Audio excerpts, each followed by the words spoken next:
Колку е ограничена слободата на поединецот денес од моралните, општествените и религиските догми е прашањето што го поставува представата Декамерон, работена како копродукција меѓу Градскиот театар од Подгорица, Народниот театар од Ниш и фестивалот Барски летопис.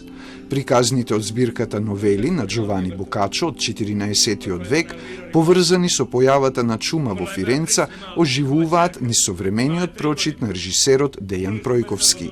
Повлековме една паралела со изминатите неколку години, со времето на короната, со затвореноста, со оттуѓувањето и се обидовме да навлеземе во тој свет на Декамерон и на Бокачо, каде што всушност главната тема е човековата слобода, меѓутоа личната слобода.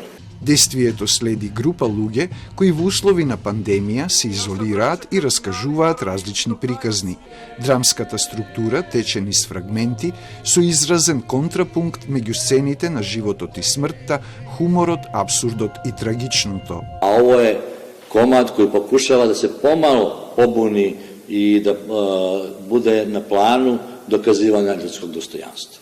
Трансформирајќи се, 13 актери играат повеќе улоги, а акцентот е на емоциите, од кои потекнува и мизансценот. Tražio se špic, emocije špic i jedne i druge, tako da je to meni bilo interesantno. Спојот на ренесансни и современи костими е авторство на Марија Пупучевска. На сценографијата работеше Валентин Светозарев, а музика за представата компонираше Горан Трајковски.